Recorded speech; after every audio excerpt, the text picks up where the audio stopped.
Ibu saya pernah dibilang nyolong atau mencuri hampers. Perlu digarisbawahi, saya sedih banget. Kenapa ibu saya bisa dibilang nyolong? Padahal sampai detik ini, hampersnya nggak pernah saya kirim ke Aceh. Dianggap hilang lah, dianggap ada yang nyolong lah, apa segala macem. Dan itu nggak benar sama sekali. Makanya untuk menyelesaikan masalah atasan dengan bawahan perlu adanya Islam dan iman, yang pasti adalah akhlak.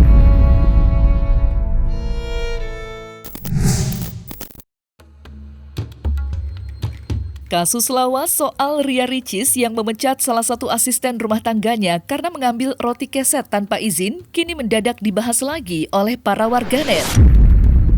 Munculnya isu pemecatan tersebut baru-baru ini disusul oleh kemunculan seorang wanita yang diduga sebagai pelaku.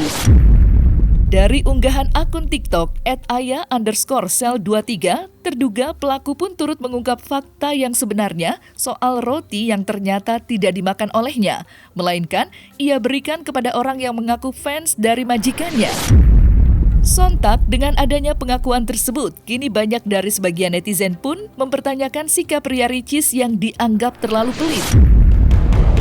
Di rumah beliau pada saat itu sedang ada acara ulang tahun salah satu sahabatnya yang diadakan acara itu malam hari.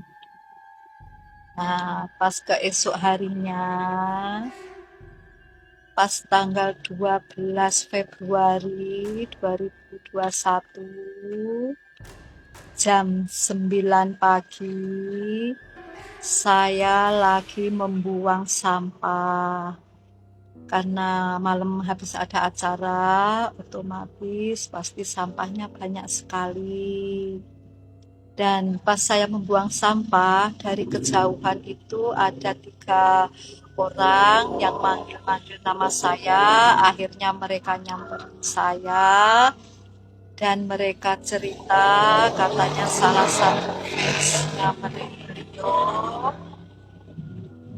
dan mereka cerita panjang lebar sama saya. Nah, kedatangan mereka jauh-jauh itu cuma pengen ketemu.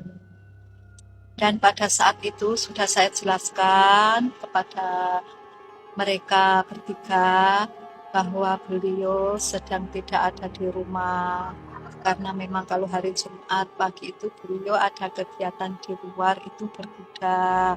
Sudah saya jelaskan sejelas-jelasnya dan mereka pun masih mau menunggu katanya pada saat itu. Nah, pas saya mau masuk ke rumah, ada salah satu di antara mereka ini yang ngomong, "Mbak, ada makanan nggak? Saya kelaparan, sudah 3 hari. Saya nggak makan, saya nggak minum karena memang sudah nggak pegang uang," kata mereka. Nah, akhirnya saya tinggal masuk. Nih, saya tutup pintu samping, saya masuk. Pas nyampe di dalam rumah, saya tanya sama partner kerja saya, "Mbak, masih ada sisa makanan dari acara semalam nggak?" Kata saya.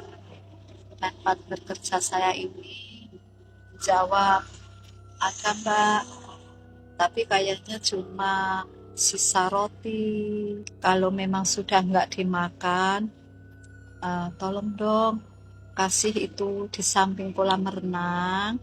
Ada 3 orang yang katanya jauh dari Medan datang ke sini kepengen ketemu beliau, tapi mereka udah nggak pegang duit, udah kehabisan ongkos, terus katanya dia kelaparan. Kalau memang roti itu udah nggak dimakan, tolong Mbak kasih ke mereka, kasihan Mbak, ditambahin sama aqua gelas ya Mbak," kata saya. Dan akhirnya partner kerja saya ini membuka kulkasnya. Membuka kulkas, ambillah itu roti, taruh di meja makan. Dibuka, itu memang dibuka. "Ini Mbak sisa rotinya. Ya memang tinggal beberapa potong. Nah, ya udah Mbak, kasih aja tuh, kasihan, ditambahin air minum ya Mbak, kasih aqua gelas. Saya yang ngomong begitu. Akhirnya sama partner kerja saya ini dibawalah itu roti sama aqua gelas, diantar ke samping kolam renang. Dan seandainya itu CCTV masih bisa diputar ulang, coba dilihat siapa yang ngambil dari kulkas. Dan sore harinya beliau keluar dari kamar terus turun. Biasa beliau kalau duduk itu di ruang meja makan. Terus beliau yang ditanya pertama ini partner kerja saya, Mbak lihat sisa roti yang semalam nggak yang saya taruh di kulkas, katanya. Partner kerja saya ini yang ditanya pertama, jawabnya nggak tahu. Dan akhirnya saya dipanggil. Dan yang nyamperin ke kamar itu partner kerja saya. Dan waktu itu posisi saya lagi sholat asar. Partner kerja saya ngasih tahu bahwa beliau menanyakan sisa roti keset. Saya pun ditanya, Mbak lihat roti keset enggak? Karena saya kasihan, saya nggak tahu. Masa ini bla bla bla bla bla bla bla bla bla, udah selesai. Akhirnya mungkin saya mohon maaf, beliau marah. Akhirnya di situ tuh banyak karyawan juga. Karena memang dari awal kita berdua ini udah ngomongnya nggak tahu, tapi CCTV itu jelas memang roti itu dikasih ke orang. Akhirnya udah ke pojok, kepentok. Akhirnya saya yang mengakuinya karena saya ini kasihan sama partner kerja saya.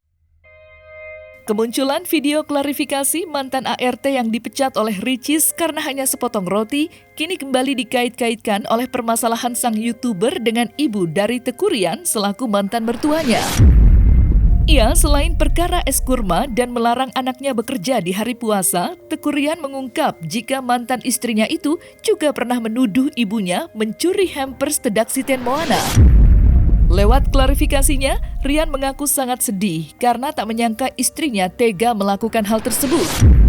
Ia turut menjelaskan apa yang terjadi versi dirinya, bahwa hampers tersebut masih ada di rumah dan sama sekali tidak dikirim ke Aceh. Ibu saya pernah dibilang nyolong atau mencuri hampers. Perlu digarisbawahi, saya sedih banget. Kenapa ibu saya bisa dibilang nyolong? Padahal sampai detik ini, hampersnya nggak pernah saya kirim ke Aceh.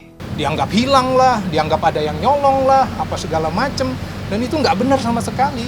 Akhirnya Rian langsung bicara sama ayah, dan ayah menyampaikan, oh begitu loh kondisinya. Udah kalau begitu nggak usah, kata dia, nggak usah dikirim, nggak usah nggak apa-apa, kata dia gitu. Itu nggak terjadi loh mas. Itu cenderamata hampers itu nggak pernah sampai ke Aceh. Kesel banget sih pasti. Kalau mungkin saat mereka ingin menikah, mereka sudah merasa siap yang sebenarnya belum siap kali ya Kak. Ya berharap ya ini berjalan dengan baik aja lah. Apalagi ada statement yang kemarin via surat, Ricis maunya secara baik-baik, ya kan, tetap berjalan silaturahminya. Perceraian Ria Ricis dengan Teuku Ryan belakangan menuai beragam komentar. Tidak sedikit netizen yang menuding sikap Ria Ricis yang dianggap kikir alias kelewat pelit. Misalnya saja saat Ria Ricis memecat pembantunya hanya perkara roti. Tidak hanya dengan pembantunya, Ria Ricis juga pernah berkonflik dengan ibu mertuanya lantaran dituding mencuri hampers. Dari dua masalah tersebut, sosok pemuka agama pun ikut berkomentar terkait sikap yang ditunjukkan oleh Ria Ricis. Lantas, seperti apa pandangan seorang ustadz mengenai sikap yang ditunjukkan oleh Ricis? Dalam Al-Quran, wajadilhum billati hiya ahsan, maka dialog itu diutamakan. Jangan dia menerima dari kanan dan kiri tanpa adanya kebijakan. Oleh karena ketika memutuskan, dengarkan sesuatu yang mungkin itu bisa jadi manfaat, ada hikmah, pelajaran dan sebagainya. Jangan sampai memutuskan satu pihak. Ini nggak diperbolehkan. Agama ini adalah salah satu penyelesaian. Bagaimanapun orang terdekat kita, mungkin saat dia melakukan sesuatu tanpa adanya konfirmasi atau pemberitahuan kepada teman dekatnya. Dan kalau ini ya jiwa wa'afina 'anin nas, memaafkan itu lebih mulia. Tapi mbok ya harus diperhatikan kalimat-kalimat yang keluar dari sosok wanita dia sahabat katakanlah, untuk belajar si X ini katakanlah, untuk jangan sampai menghakimi satu pihak, tidak mendengarkan atas masukan, ya belum tentu itu kebenaran. Dan kalau ini terjadi pada akhirnya jadi fitnah. Fitnah ini kan ada sesuatu kezaliman yang hendaknya harus kita jauhkan. Karena apa? Pahala kita berikan ke dia, dosa dia kita berikan ke dia. Tapi kalau ini memang benar, maka adab dan sopan santun mesti ada di diri kita, cara menyelesaikan suatu masalah.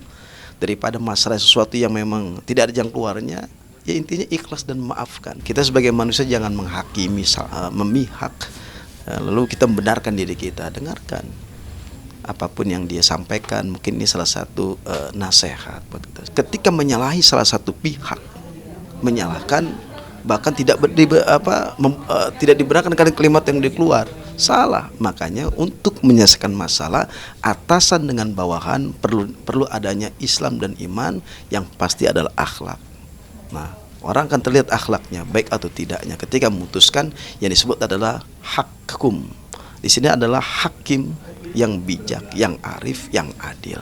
Ketika ini ada, insya Allah menjadi berkah, ibadah, dan berpahala. Ya, artinya seorang atasan yang punya katakan ART, asis rumah tangga, itu jangan semena-mena kita tidak mengorangkan kan. Artinya tidak menghormati, tidak menghargai yang ada yang keluar dari dia. Meskipun dia kita gaji dari uang kita bayar dengan uang kita, hidup ada di rumah kita, dan itu tanggung jawab kita memang. Tapi ketika dia menyampaikan sesuatu permasalahan, ketidaknyamanan, ada hak dia kepada tuannya, dan tuannya harus mendengarkan semua itu, aspirasi, kemudian nasihat, masukan. Ini kerjasama yang baik, mitra yang baik. Tapi kalau mbok ya dia melakukan semena-mena, kan kata Rasul, innama bu'itsu liutamima makarimal akhlak. Sesungguhnya aku diutus di dunia ini menyampaikan akhlak. Akhlak ini adalah attitude manusia yang dijunjung tinggi kepada siapapun. Nah, ketika tidak ada, memutuskan hanya membenarkan buat dirinya, berarti pertanyakan akhlak daripada tuannya.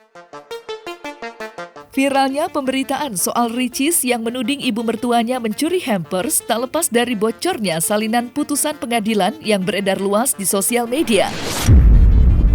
Diketahui pula jika salinan putusan cerai Ria Ricis dan Teuku Ryan sudah diakses 600.000 kali oleh halayak umum, sehingga isi putusan itu pun menjadi konsumsi publik yang tak semestinya. Dengan beredarnya isi salinan tersebut, kerugian yang cukup besar pastinya turut dirasakan oleh pihak Teuku Ryan yang akhir-akhir ini selalu menjadi sasaran para netizen. Bahkan adanya permasalahan ini membuat kuasa hukum Teuku Ryan sampai harus turun tangan dan angkat bicara soal isi salinan yang seharusnya bersifat pribadi itu. Dengan ini, pihak Teuku Ryan pun menduga adanya unsur kesengajaan dari seorang oknum yang menyebarluaskan dalam upaya mencari pemberitaan yang bersifat memihak. Ya itu kan karena orangnya selebriti kan, itu wajar lah ya. Dan itu kan bukan itu kan salah satu contoh dari ribuan contoh kasus di dunia ini. Pengadilan tetap menjaga privasi serta martabat pihak-pihak tertentu dalam perkara tersebut dengan mengaburkan identitas mereka. Itu mengenai hal yang tadi, publikasi putusan Pengadilan Agama Jakarta Selatan sudah melalui semua mekanisme tersebut, bahwa screenshot yang beredar di khalayak ramai adalah screenshot yang diambil dari putusan Mahkamah Agung, itu pun yang menyebutkan identitas seseorang. Publikasi putusan memang sudah masuk direktori putusan Mahkamah Agung, namun tidak mencantumkan nama orangnya. Sudah dikaburkan identitas mereka. Jadi itu yang beredar mungkin kertas slide gitu, nggak ada di sana. publikasi putusan pengadilan agama yang sudah melalui mekanisme itu layak ramai itu direktori putusan itu, makanya diakses di Mahkamah Agung bukan di Pengadilan Agama Jakarta Selatan. Bahwa putusan perceraian itu atau putusan apapun atau semua putusan itu memang sudah ada ya di halaman situs websnya Mahkamah Agung. Jadi sudah ada di situ. Setiap putusan sudah diupload dan sudah disediakan di situ ya. Jadi fungsinya apa? Fungsinya agar masyarakat yang mempunyai kepentingan mudah mengakses ya, mudah mendownload terkait putusan tersebut. Dan itu juga sesuai ya dengan Undang-Undang Nomor 14 Tahun 2008 Pasal 11 tentang keterbukaan informasi publik ya. Bahkan di pasal 11 A-nya itu dijelaskan itu bahwa informasi publik itu ya tanpa pengecualian. Kalau itu kan diputus secara elektronik ya, misalnya diputus hari itu, kan yang punya akun adalah para pihak. Orang lain nggak bisa, yang punya akun adalah para pihak. Jadi para pihak yang dapat mengakses putusan tersebut. Itu pun kalau sudah diverifikasi di Pengadilan Agama Jakarta Selatan. Kalau belum diverifikasi belum. Nah itu kan sudah diverifikasi hari itu juga. Maka yang punya akun adalah pihak penggugat maupun pihak tergugat. Dalam hal ini kuasa hukumnya ya. Mereka hanya mereka yang bisa melihat. Kalau itu kan diputus secara elektronik ya, misalnya diputus hari itu, kan yang punya akun adalah para pihak. Orang lain nggak bisa, yang punya akun adalah para pihak. Jadi para pihak yang dapat mengakses putusan tersebut. Itu pun kalau sudah diverifikasi di Pengadilan Agama Jakarta Selatan. Kalau belum diverifikasi belum. Nah itu kan sudah diverifikasi hari itu juga. Maka yang punya akun adalah pihak penggugat maupun pihak tergugat. Dalam hal ini kuasa hukumnya ya. Mereka hanya mereka yang bisa melihat. Alasan dibalik keputusan Ria Ricis dan Teuku Ryan untuk berpisah hingga kini masih menjadi sorotan. Dari beberapa poin yang beredar, terdapat salah satu poin yang jadi perbincangan hangat, di mana Teuku Ryan sempat mendiamkan Ricis selama 1 minggu lantaran tidak mempunyai uang. Demi mendamaikan situasi saat itu, Ria Ricis diketahui sempat mentransfer uang senilai 500 juta rupiah kepada Teuku Ryan melalui sang kakak Dr. Shindy dengan alasan hasil dari kerjasama. Adanya fenomena tersebut, pengacara kondang Hotman Paris pun ikut menanggapi terkait kontroversi uang 500 juta rupiah tersebut. Ya gua gimana bisa komentar, makanya laki-laki itu kerja. Laki-laki itu kerja. Gua kerja keras, makanya aspri gua 311. Laki-laki itu perlu harga diri. Itu saran saya. Laki-laki itu nggak boleh hanya nyinyir, kerja keras. Laki-laki nggak ada wibawa kalau nggak bisa cari duit. Ya, ngerti nggak? Kalau laki-laki itu cari duit kuat, salah-salah dikit dimaafkan sama istri. Dikit aja bang. Bang, bentar aja bang. Bentar aja bang, gimana bang? Perlu saya tekankan, saya paling sensitif masalah uang. Apalagi ini menjatuhkan marwah saya. Seperti halnya contoh masalah yang dibilang saya minta nafkah sama istri. Suami mana yang minta nafkah sama istri? Dan berita itu adalah tidak benar. Makanya saya langsung mengklarifikasikan. Anda lihat konten di mana-mana, 70% konten yang beredar di medsos sekarang ini banyak rekayasa kok. Nah, selesai sudah Cumi Lovers, saksikan terus Cumi Camp In-Depth, kabar lengkap, mendalam, dan akurat dari narasumber terpercaya. Dan jangan lupa untuk like, subscribe, dan juga share channel YouTube Cumi Cumi.